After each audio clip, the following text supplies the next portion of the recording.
All right, guys, went back today with another pawn shop find, and I picked this Colt up from Beltway Gun and Pawn in Matthews, North Carolina.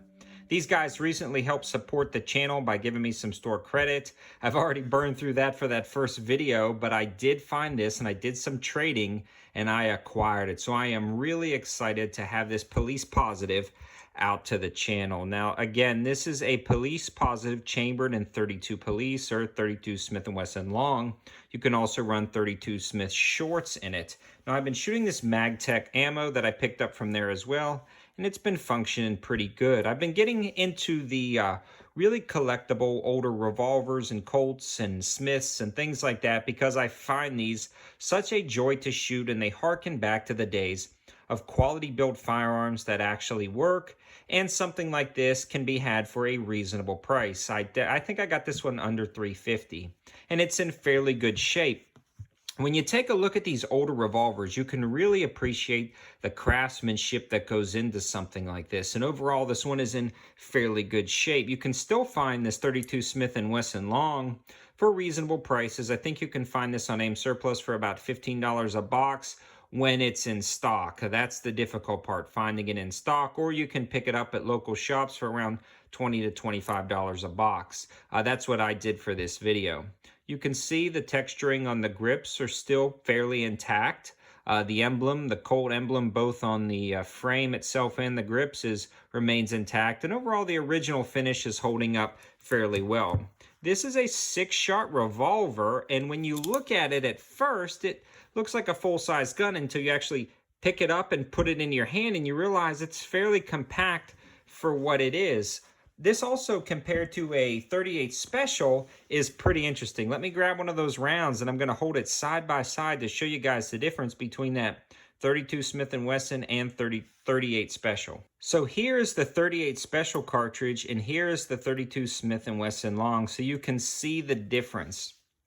I was pretty excited to try this because it was my first time ever shooting the 32 Smith & Wesson cartridge, and the recoil impulse was interesting, to say the least. It definitely wasn't as much as a 38 Special in this size of revolver, but it was no slouch. I still feel like it packed a punch. And even taking shots at 50 yards, I feel like this still hit at the point of aim and it was still plinging that steel pretty hard. So something like this is a pretty cool collectible revolver that you can take down to the range and still have fun with it. 6 rounds of 32 Smith & Wesson just is a pretty cool option for somebody who's a little bit more recoil sensitive and doesn't want to shoot the 38 Special, but doesn't want to dramatically drop down in cartridge size. I think this is still a viable option. Now, is something like this really for range use or personal defense? No, for me, it's more for collectability and to have something that harkens back to the days of true firearms innovation and craftsmanship, in my opinion. All the way from the early 1900s up through the 40s and 50s, I feel like true mechanical engineering went into a lot of this stuff before computers were around, and true geniuses were really creating some amazing designs. Not to say more modern firearms aren't amazing, but this really, again, harkens back to the days of actual drawing boards, thinking ahead, and true ingenuity that can't be reproduced today because I feel like we're not training engineers like we were back then. And honestly, I'm an engineer myself for my day job. And when I look at how these things were produced and how they were constructed, man, it took some smart people.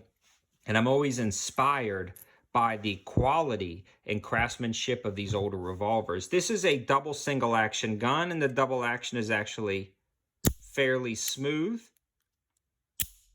And the single action on these is super crisp and light.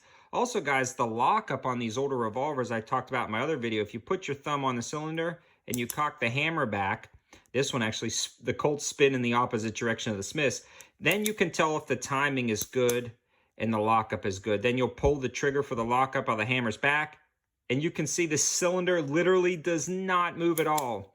And for like a 60 to 80-year-old gun and the cylinder locks up that solid, you know they're producing good things. So I hope you guys like this video. It's more of an overview and just a fun range day video. But I find these older Colts and Smiths interesting.